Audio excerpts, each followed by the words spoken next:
Welcome to Faithful Life, the channel that digs into the giants of the faith, unearthing sound doctrine from the past to the present, and bringing the depth of Reformed theology right to your screen. Naranasan mo ba yung isang yugto sa buhay mo na parang ang layo-layo ng kagalakan?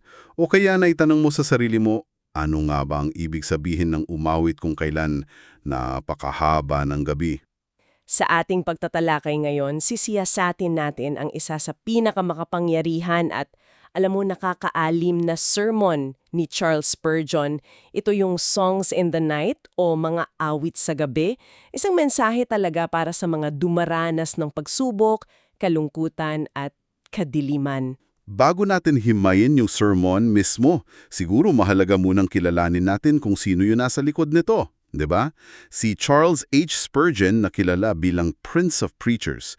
Madaling isipin na perpektong buhay niya, pero parang hindi ah. At yun mismo yung kabalintunaan. Oo, si Spurgeon isa siya sa pinakamatagumpay na mangangaral sa kasaysayan, pero sa likod ng lahat ng yun, personal niyang naranasan yung matinding kalungkutan, depression. Grabe yun. At yung sarili niyang gabi ng pagdurusa, yun ang nagbigay sa kanya ng kakaibang kakayahan at lalim para mangaral tungkol sa pag-asa sa gitna ng dilim. So hindi ito teorya lang para sa kanya? Hindi talaga. Ito'y isang katotohanang kanyang pinanghawakan. Ramdam mo yung bigat kasi galing sa karanasan. At yung sermon, umiikot siya sa isang tanong mula sa aklat ni Job, Kabanata 35, talata 10. Ngunit walang nagsasabi nasaan ang Diyos na aking manlilikha na nagbibigay ng mga awit sa gabi. Ihimayin natin to.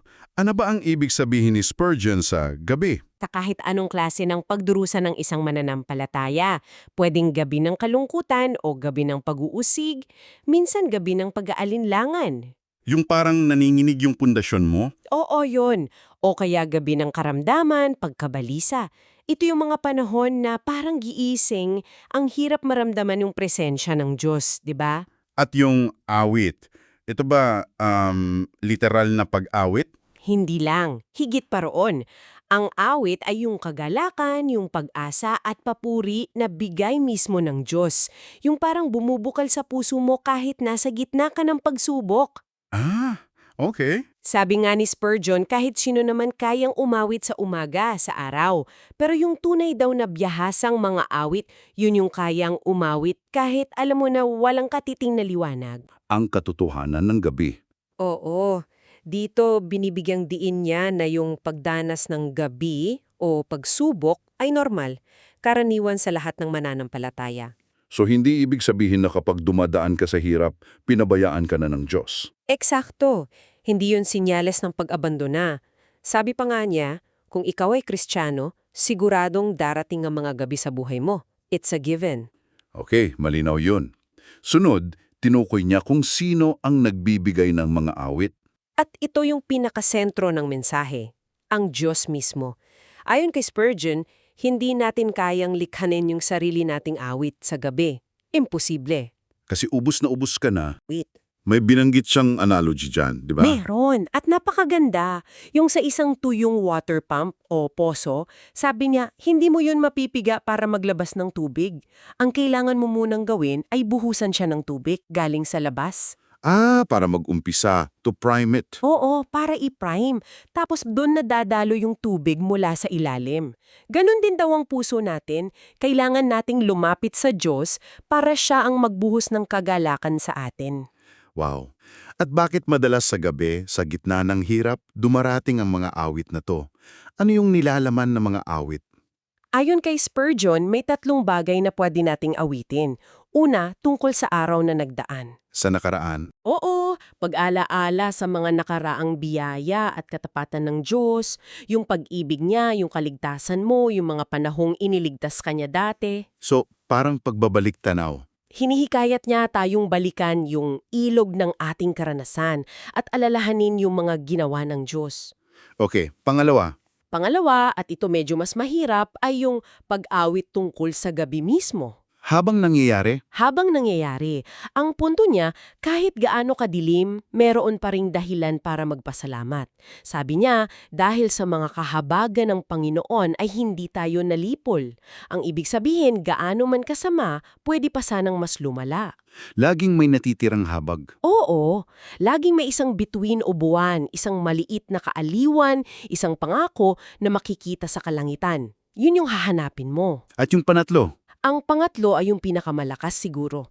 Ang pag-awit tungkol sa bukas na darating. ang pag-asa. Pag-asa, ito yung pag-awit tungkol sa hinaharap. Una, sa pagbabalik ng Panginoong Hesus. Pangalawa, yung katiyakan ng langit.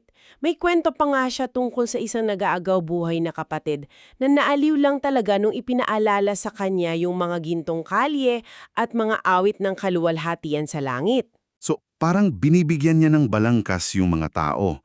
May ebidensya ka mula sa nakaraan, may pasasalamat ka sa kasalukuyan, at may katiyakan para sa hinaharap. Eksakto! Hindi lang basta magtiwala ka, may laman. Ano sa tingin mo ang pangunahing layunin ni Spurgeon sa sermon na ito? Ang layunin niya ay purong pastoral. Alam mo yun, para alivin ng mga nagdudurusa, palakasin ng mga nanghihina, at ipakita na ang Diyos ay malapit sa mga nasasaktan. Nais niyang ilipat ang focus natin mula sa kawalan ng pag-asa patungo sa pag-asa na sa Diyos lang makikita. At paano natin ito maiugnay sa pinakapuso ng ating pananampalataya? Sa Ebanghelyo. Dito natin makikita yung pinakamalalim na katotohanan. Si Kristo mismo, pumasok siya sa kadiliman natin. Yung krus. Oo, ang krus ang maituturing na pinakamadilim na gabi sa kasaysayan. Doon tiniis niya yung pot ng Diyos para sa atin. Pero yung kanyang muling pagkakabuhay ang garantiya na laging may umagang darating. So yung pag-asa natin hindi nakasalalay sa sitwasyon. Kundi sa isang tagapagligtas na nagtagumpay laban sa pinakamatinding gabi. Ang tagumpay niya ang nagiging awit natin. Bago tayo magtapos, may binanggit din si Spurgeon na ilang practical na gamit ng mga awit sa gabi na parang nakakatuwa. Oo, napakaganda nito. Sabi niya, una, ito'y pampalakas ng sarili.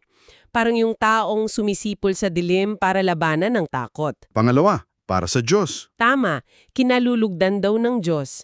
Walang mas nagpapasaya sa kanya kesa marinig ang kanyang anak na umaawit ng papuri sa gitna ng pagsubok. Ang pangatlo ay para sa iba. Ito yung paborito ko. Pampalakas sa mga kasama. Ang awit mo raw ay maaaring marinig ng isang pangmanlalakbay na nasa parehong madilim na lambak. At magbigay sa kanya ng pag-asa. Eksakto. Baka yung awit mo yung kailangan niyang marinig para di siya sumuko. At yung pang-apat at huli. Pinakamahusay na patotoo raw. Ang isang Kristiyanong masaya at nagtitiwala sa gitna ng pagsubok, mas mabisa pa raw yung argumento para sa Ebanghelyo kesa sa lahat ng libro ng teolohiya. Wow! Sabi niya, live it out. Ipamuhay mo. Ipamuhay mo. Ang awit mo sa gabi ang magiging pinakamalinaw na sermon na maipapangaral mo. Bago tayo maghiwalay, nais naming iwan sa iyo ang ilang tanong para sa iyong pagninilay. Anong gabi ang kasalukuyan mong pinagdadaanan? At nakikinig ka ba sa awit na marahil ay nais ituro sa iyo ng Diyos sa gitna niyan? Tandaan mo, ang Diyos na iyong manunlika ay naririyan sa iyong tabi. Ang gabi ay hindi magtatagal magpakailanman, darating ang umaga. Naway matagpuan mo ang kapahingahan at lakas sa pagtitiwala sa Kanya na nagbibigay ng mga awit sa gabi. Salamat sa iyong pakikinig. Inaanyayahan ka naming mag-subscribe at patuloy na matuto mula sa mga dakilang pastor ng ating pananampalataya.